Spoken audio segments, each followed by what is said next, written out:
"I had a Domino's delivery for Matthew," I said, looking at him. He stared at me with very wide open eyes, and I noticed that he looked very similar to the way the other man looked, sleep-deprived and drunk. It took him a few seconds to respond. Yeah, of course. "Thank you," he said quietly, reaching out for the pizza. I handed it to him, and he looked at me like he was going to say something else, but he didn't. He just continued with his dull look. I then turned around and saw a guy in a hood jogging down the sidewalk just 2 houses away, but he was looking right at us. I quickly went back to my car, and the man at the door stepped out onto the porch like he was going to follow me. I got in and started backing out, but the guy in the hood went right behind my car to block me from leaving. The other one then started running toward me, and in the heat of the moment, I just stepped on the pedal to go in reverse. The guy behind the car jumped out of the way at the last second, and both of them started yelling and chasing my car onto the road. In the streetlight, it became clear that the man in the hood was the guy who came into the pizza shop. With them still running at the front of my car, though, I had to reverse dangerously fast down the street until I could safely make a 3-point turn and get away. I called the cops, and within the hour, both men were arrested for attempted robbery. Their plan was clearly made while drunk because they thought that by ordering at the shop, we somehow wouldn't think it was them since it was a delivery order, even though we had their name and address. It really made no sense, but according to the record, they had pulled multiple robberies before, and one of them resulted in the victim getting beaten up in a parking lot for no reason. 2 drunk guys running at me with bad intentions could have escalated into something horrible, but I was glad to have gotten away without any harm, and thankfully, they won't be able to do this to anyone else. "I've got a Domino's delivery for Matthew," I mentioned. The man, sporting wide-open eyes, bore a striking resemblance to the other sleep-deprived, possibly drunk individual. He took a moment to respond. Yeah, of course. "Thank you," he mumbled, reaching for the pizza.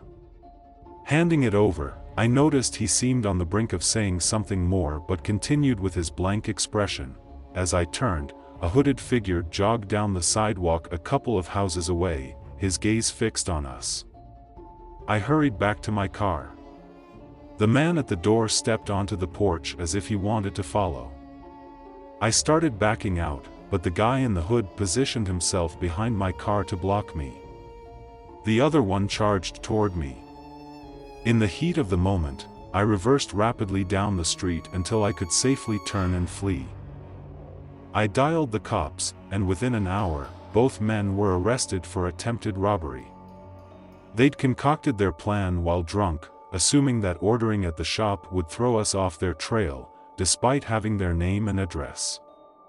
Their actions made little sense, but their record revealed multiple robberies, one even involving a victim getting beaten in a parking lot for no reason. 2 intoxicated guys with ill intentions running at me could have ended terribly, but I was fortunate to escape unscathed. Thankfully, they won't get the chance to try this on anyone else. I registered for DoorDash to test if it lived up to its advertised promises. It took a whole month to finally push myself into my first delivery. After that, I started doing a couple of deliveries a day and was quite content with the results.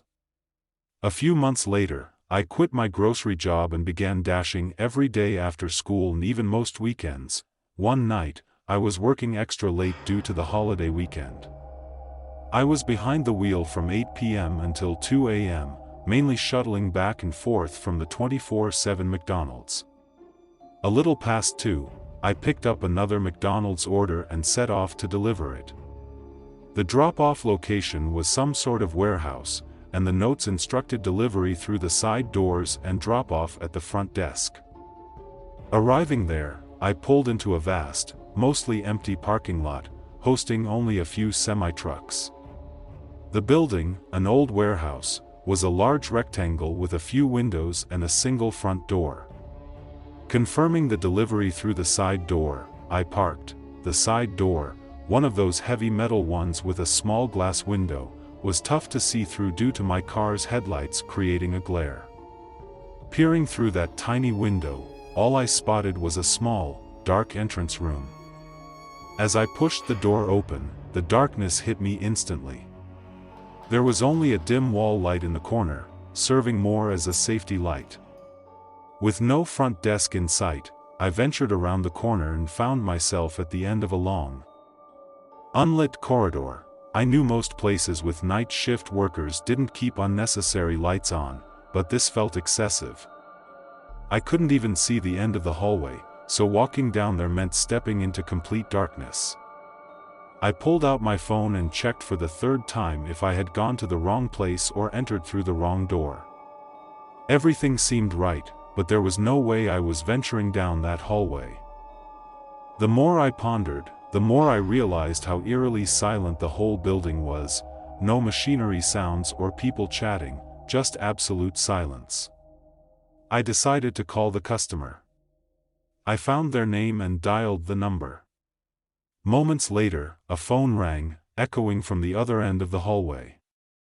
After a pause, it rang again, closer and louder. I gazed into the empty corridor, barely able to discern the faint glow of someone's phone. "Hey, I got an order here from DoorDash.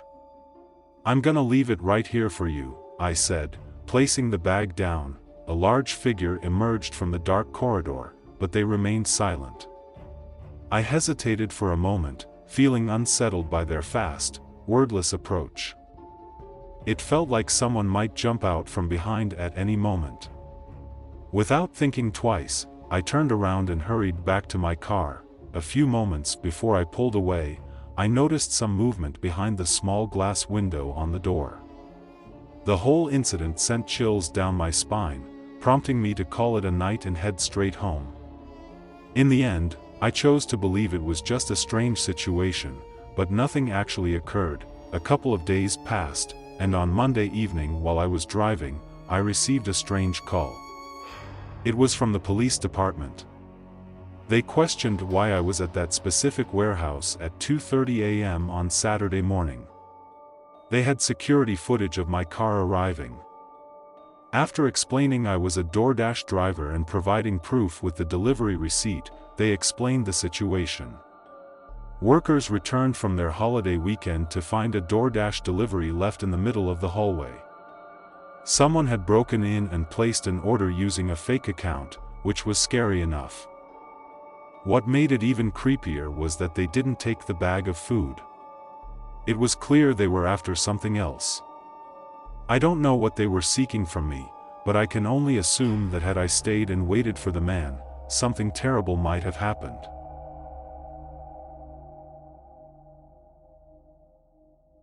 I used to work for my best friend's parents at their restaurant. I did deliveries for them and would sometimes help clean tables. The job itself was fine, but it felt very uncomfortable to have my friend's parents as my bosses.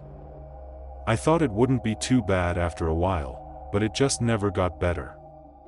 They hated it every time something didn't go exactly as planned, and they also scheduled me and my friend on opposite days, so it didn't even feel like we worked together, which was the whole point of me taking the job. This happened during my third and final month working there.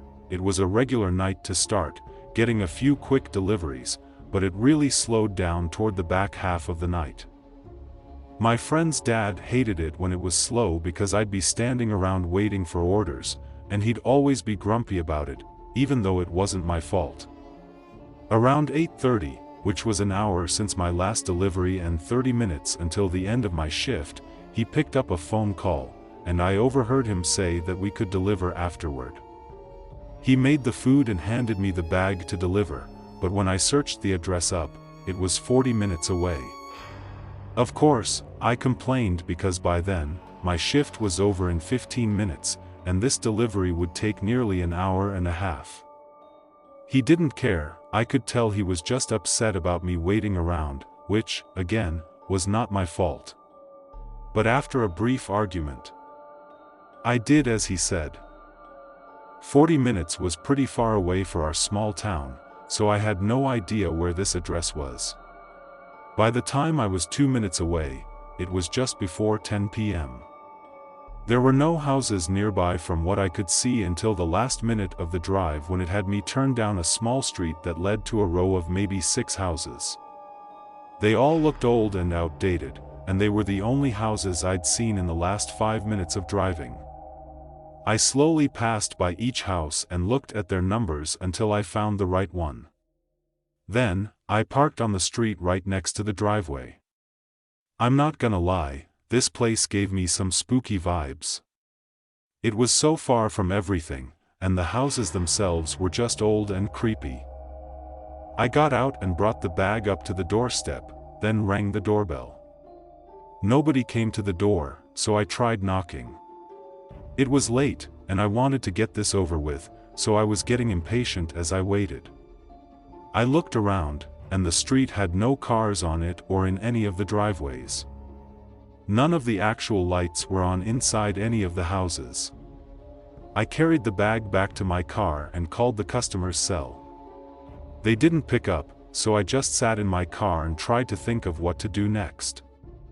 They hadn't paid for the food yet, so I couldn't just leave it on their doorstep. Then I saw a light move around inside the house.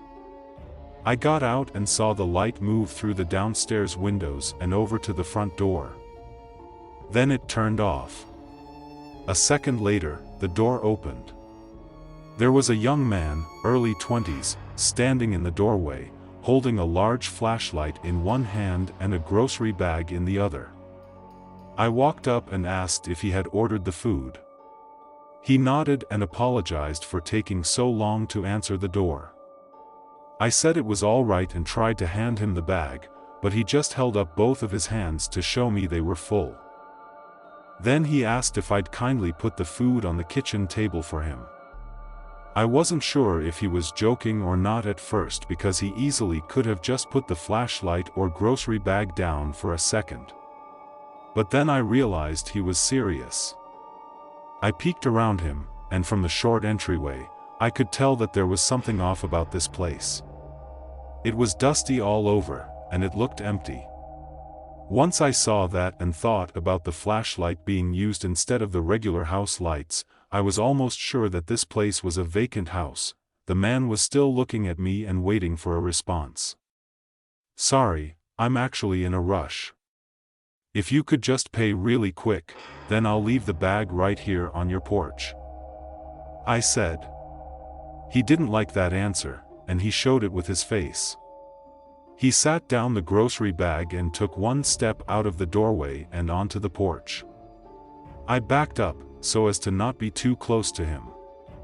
There was something in his eyes that told me he was about to do something, and I wasn't going to wait for whatever that was to happen. I dropped the bag and sprinted for my car, driving away as the man watched me intently from the porch. I was shaking for most of the drive back, unsure of what could have just happened. Of course, though, when I told my friend's dad about what happened, all he seemed to care about was that I didn't make the man pay. For that reason, I just quit right there on the spot. I knew my friend would be upset, but I'd had enough of his parents being dissed to me for doing nothing wrong. After that, I was pretty heated and was thinking more about that than I was about the man who lured me to a vacant house and likely tried to rob me, or even worse. Being so distracted, I never called the police, not until it was too late anyway. Thankfully, I wasn't dumb enough to go inside the house, though, because if I had, I probably never would have returned from that delivery.